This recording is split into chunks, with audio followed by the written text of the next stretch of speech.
Welcome back. আজ আমরা প্রধানমন্ত্রী নরেন্দ্র মোদীর কাছে ওনার গত 5 বছরের কাজের হিসেব নিকেশ চাইছি। আজ ফাইনাল রাউন্ডে ব্যাস 2-3 মিনিটে একটা প্রশ্ন। রাজেন্দ্র টিকিয়ার, ভারতবর্ষের রাজনীতিতে এখনো পর্যন্ত যেটা দেখেছি তাতে সোনিয়া গান্ধী যা করছেন, রাহুল গান্ধীর জন্য করছেন, লালু প্রসাদ যাদব যা করছেন সেটা তেজস্বী যাদবের জন্য করছেন।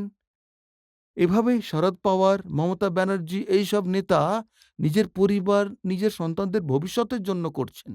আপনি এত পরিশ্রম, আপনার পরিশ্রমের সুফল তো আপনার বিরোধীরাও পায়। আমরা সবাই এটা জানতে চাই যে আপনার তো পরিবারে কেউই নেই, তাহলে আপনি এত পরিশ্রম কার জন্য করছেন? দেখুন, আমার মনে হয় যে প্রত্যেকেই রাজনীতিতে এখন যতগুলো দলের নাম আপনি নিলেন, দল এমন যাদের 3টে বিশেষত্ব খুব কমন আছে, এই ইন্ডিয়া অ্যালায়েন্স আর ওদের যুক্ত হওয়ার কারণও কিন্তু তাই। এরা সবাই হচ্ছে ঘোর সাম্প্রদায়িক, ঘোর জাতিবাদী আর ঘোর পরিবারপন্থী। এখনই ভারতবর্ষের প্রত্যেকের মনে প্রশ্ন জাগে, কিছু মানুষ অন্যভাবে জানতে চায় যে আমি এত পরিশ্রম কেন করছি। ওরা বলে, কেন এত মরছো? 8-10 বছর হয়ে গেছে। আমার সঙ্গে একজন নেতা দেখা করতে এসেছিলেন, খুব বড় লিডার।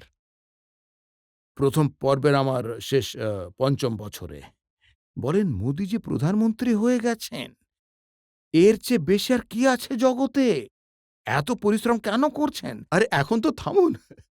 কারণ ওনার এই ভাবনাতেই দেশে রাজনীতি হয়, এইভাবেই সবকিছু চলতো।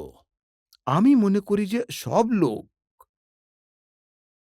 কাজ করছে, আমিও কাজ করব। ওরাও ওদের প্রয়োজন অনুযায়ী পরিশ্রম করে, আমিও আমার প্রয়োজন অনুযায়ী পরিশ্রম করব।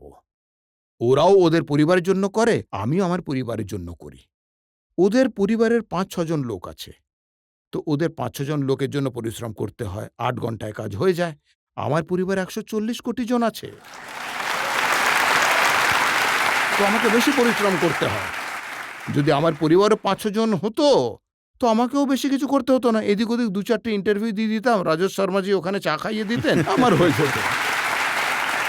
কিন্তু আমার 140 কোটির পরিবার, যাদের জন্য বেঁচে আছি, সেই জন্য পরিশ্রমও করছি, ওদের জীবন, ওদের স্বপ্ন। আর আমি বলছি, আপনাদের স্বপ্ন এটা আমার প্রতিজ্ঞা, আর আমার জীবনের প্রতিক্ষণ আপনাদের জন্যই, আমার প্রতিটি সময় দেশের জন্য। সেই জন্যই আমি বলি যে 24/7 ফর 2047।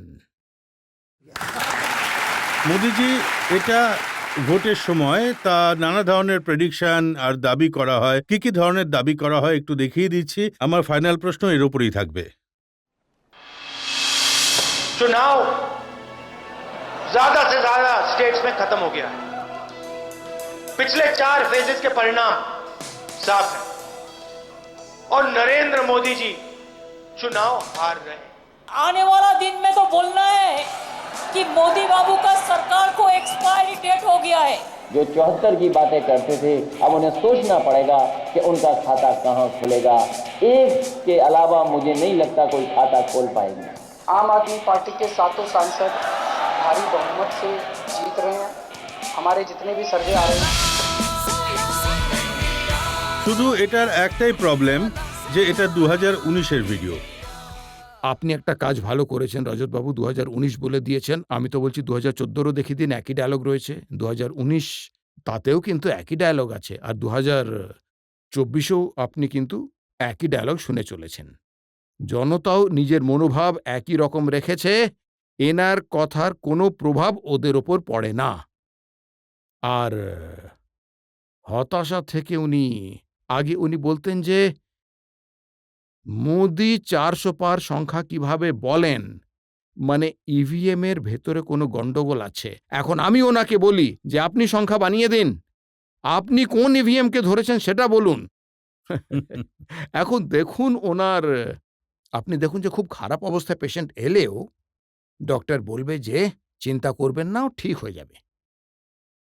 তো তো ওকে নিজের কর্মকর্তাদের উত্তেজিত করতে, মিডিয়ায় জায়গা বানাতে কিছু তো করতেই হবে। না, আপনি না, প্রপার এটুকু করবে না নাকি? আপনি চৌঠা জুনের পর বেচারা হতাশ হয়ে পড়বে। 4 দিন পর্যন্ত তো বেঁচে নিতে দিন। 4 জুনের কথা নয়, আপনি বলেছেন 2047 পর্যন্ত। ওনারা বলছেন যে মোদিজি খুব লম্বা প্রোগ্রাম বানিয়ে নিয়েছেন, উনি তো কোথাও যাবেন না 47 আসলে অবধি। কি, আমি এখনো মনে করি যে ঈশ্বর আমাকে কোনো বিশেষ কাজের জন্য পাঠিয়েছেন। পরমাত্মা আমার জন্য কোনো পারপাসের জন্যই পাঠিয়েছেন উনি।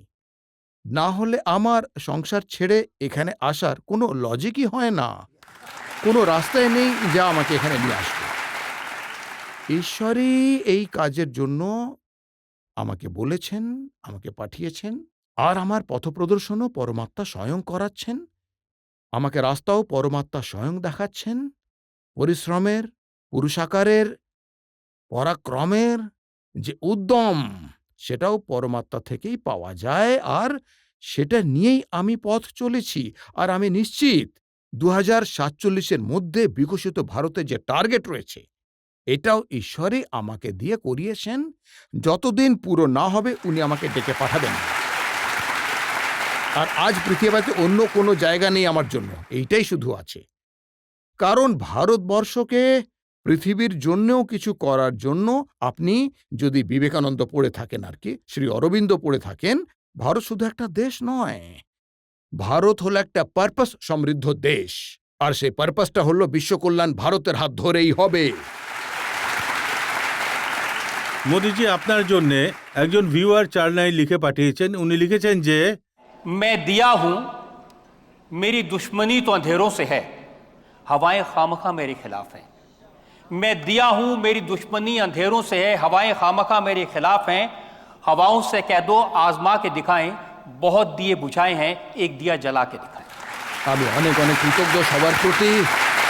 অসংখ্য ধন্যবাদ। আপনাদের মধ্যে যারা প্রধানমন্ত্রী মোদিজির কথায় কনভিন্সড, তারা দাঁড়িয়ে করতালি দিয়ে সমর্থন জানান।